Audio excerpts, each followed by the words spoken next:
In this video, I'll be taking you through the complete first time setup of the Samsung Galaxy A37 5G. So if you newly bought this device, to set it up, the first thing you want to do is to go ahead and long press on the power button until you see the Samsung logo, basically to turn it on.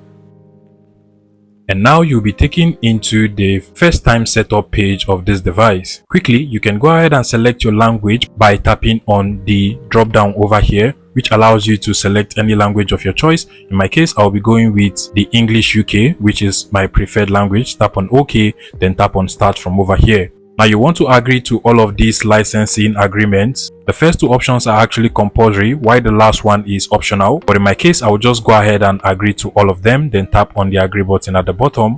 Next, you'll be asked whether you want to set up your Samsung Galaxy A37 5G with another Android device or another Galaxy device or an iPad or iPhone. But for the purpose of this video, we are just going to set it up manually. So tap on setup manually from over here. And now you want to connect to your home Wi-Fi network or hotspot. This is my home Wi-Fi network. I'll go ahead and select it, then enter my password as well. Once you're done, tap on the connect button over here and then tap on next. Now for some versions, you will be asked to restart your Samsung Galaxy A37 5G. So you're going to see the restart button, just tap on restart, and after it restarts for some seconds, you'll be taken to the connect to a mobile network page. At this point, if you have an eSIM, you can actually tap on the scan the QR code option over here, scan your eSIM QR code, or you can as well use an activation code. You can also choose to do this later if you don't want to do it at this particular point, and you can choose to insert your physical SIM at any point if you want as well. So for this video, I will tap on the skip option over here.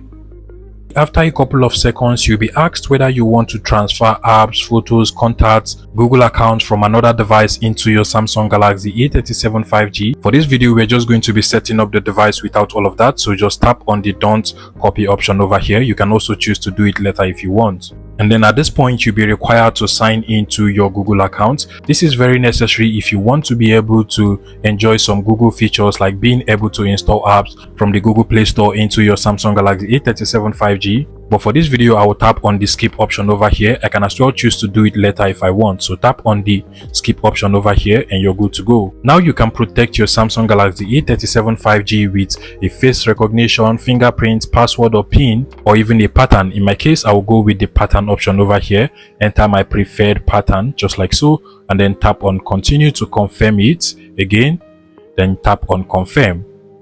Now these are basically some Google services and you can choose to turn off any of these if you do not want them. In my case, I will just scroll down, then tap on the accept button over here, give it a couple of seconds. And now you'll be required to sign into your Samsung account. If you do have an account, you can sign in with your email or phone number or even use a QR code. If you do not have an account, you can also tap on the forget password or don't have an account option at the bottom, create an account and then sign into the account. Lastly, you can also choose to set up later. So you can choose to set up your Samsung account later by tapping on setup later in settings, scroll all the way down. These are basically some features that comes with a Samsung account. You can tap on the skip option over here, then scroll the way down, tap on agree. And now you want to choose your display mode. I will go with the light mode, tap on next over here. Now these are some recommended applications from Samsung, and because these applications are from Samsung, I recommend you actually download them. So tap on the next button so that all of these applications will be downloaded. And now your Samsung Galaxy A37 5G is good to go. So tap on the home button over here, tap on continue. These are some applications that will as well be installed. You can check any one you do not want and then tap on install from over here, tap on finish and you're good to go. And I hope this was helpful, guys. Please let me know in the comment section and make sure you subscribe to this YouTube channel for more tutorials of the Samsung Galaxy A37 5G, guys.